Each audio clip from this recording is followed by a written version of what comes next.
All right, senior meteorologist Janice Dean live in the Weather Center watching this all night throughout the morning today. What is the status of Florence and how has she changed overnight? We're seeing what's called eye wall replacement cycles. So this is what's happening right now. This is what's happened overnight, Bill. And all that means is the storm is trying to strengthen.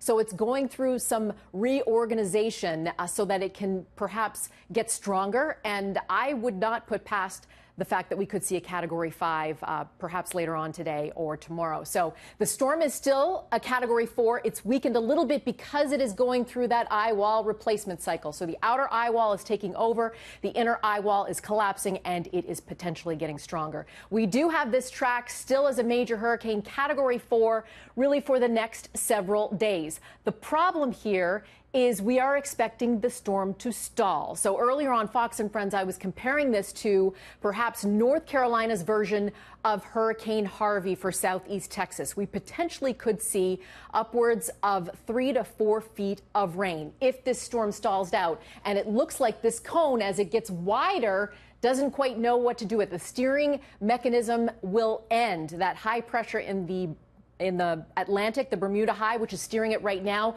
gets weaker. It moves eastward, and there's nothing to really steer this storm. So that's why, even though we're going to be dealing with a major hurricane making landfall, potential foot of storm surge and heavy rain and the hurricane force winds and the tropical storm force winds, we're going to be dealing with perhaps days of rainfall. So this actually could be conservative, 12 to 20 inches and isolated amounts of over 2 feet, depending on where the storm comes ashore and where it stalls out. So that is my concern. And if we go back in history, the last time we had a Cat 4 was Hazel back in '54, and certainly we could top that. So a lot of us forecasters are saying this could be historic. This could be potentially the strongest hurricane that the East Coast has experienced in many, many years, perhaps decades. Was it 24 hours ago the storm was moving about 7 miles an hour? And later in the day, that about doubled, about 13 miles an hour. Right. That could be significant because it all affects the timing. Yes, but the problem is, Bill, is it has a steering mechanism right now. I mean, all the forecast models are fairly certain that this is going towards North Carolina. South Carolina needs to watch this. Virginia needs to watch this, but it stalls. Okay, so this is the Euro model. And it stalls and it just lingers. That's Monday.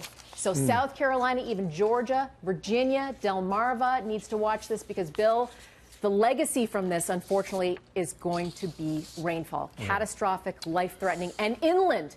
Of course, inland flooding is one of the biggest killers when it comes to weather. Yeah, they had a hurricane there late 1990s. The name slips me for the moment, but it was headed for Jacksonville and took a northern turn and then stalled over the Carolinas. Right. And you remember the rivers that flooded for days and weeks after that, and that was something that no one, even yourself, could anticipate in the forecast at that point. The other problem is we've been dealing with record rainfall this summer in these areas. You know, top 3, top 4.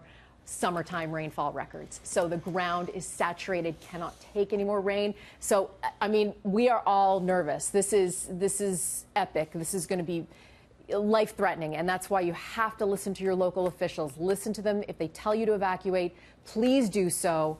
We're going to be covering this, you know, long through the weekend. Certainly. Thank you, Janice. Talk to you a bit later. Keep us posted, and we shall stay calm.